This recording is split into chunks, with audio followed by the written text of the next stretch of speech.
Hello guys, welcome back sa ating vlog. This is Mindanaon Farmer. So yung vlog natin ngayon is mag-unbox tayo ng ating stingless bee. So ito yung bagong inputs natin sa ating farm. Kasi para maka-help na mag-pollinate tsaka maraming harvest yung ating niyog at saka ibang mga prutas. So ito yung nakuha ko sa Loyola Farm doon sa Panabo City.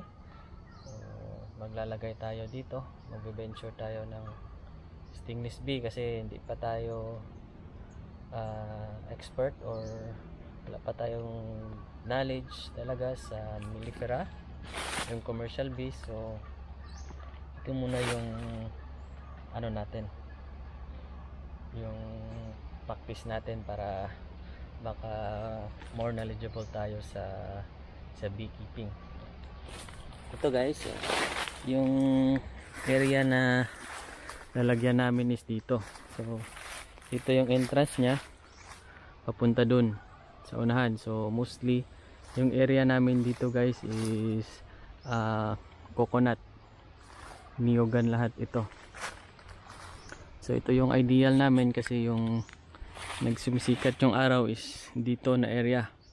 So kailangan din sa na nasisikatan din yung ating mga stingless bee. Tapos nilagay natin dito sa ilalim ng mangga, ng lansones, kasi baka pag sa open area baka masyadong mainit sa kanila.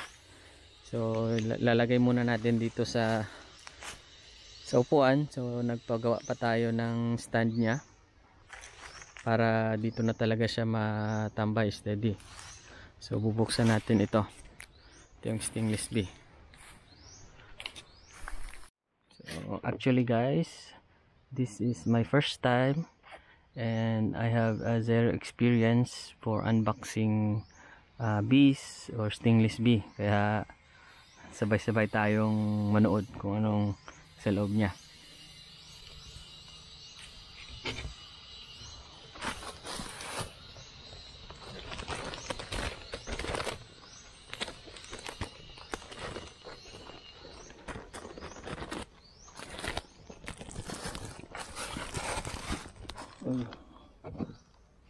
So makikita natin guys, lumilipad yung mga bees. So open lang pala siya. So yun, hindi ko pa makita yung entrance. Doon yung entrance siguro, yun yung entrance. So tatanggalin natin. Magkuha lang tayo ng tao yun sa taas. Kung tayo, lumilipad na sila sa labas. So papatulong tayo sa tao na mag video nito, o pwede naman siguro ako lang kasi busy yung mga kasama natin sa farm. So yan, so tatanggalin lang natin. So dapat tayo naka PPE kaso hindi pa dumating yung order natin, kaya at your own risk ito. So kukuha muna ako ng sunglass ko para sure.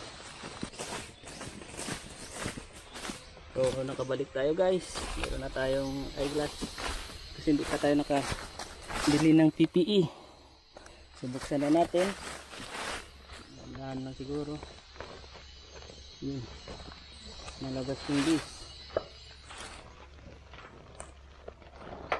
So bali yung talaga guys is nasa ginagawa ko yung lalagyan. Kunin muna natin. Pero na kasing lumalabas.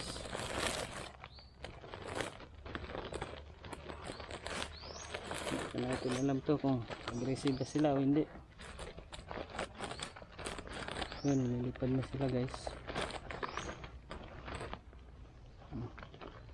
Nag-sting yung isa. Nag-sting sa leeg.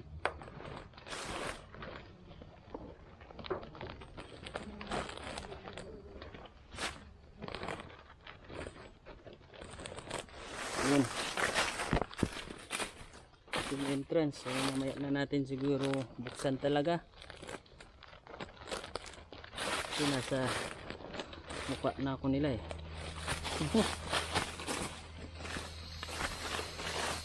Ayun.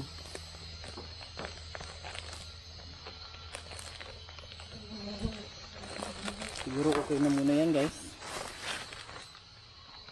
Kita muna natin.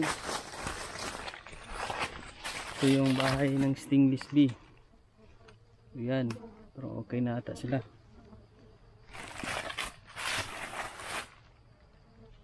Ayan. Kita natin. Ito yun. Makagat sila. So pwede na tayong umalis siguro kasi hindi pa natapos yung lagayan nila. Kaya balikan naman muna natin, at least nakalabas na yung mga stingless bee natin. So yun lang muna guys, salamat.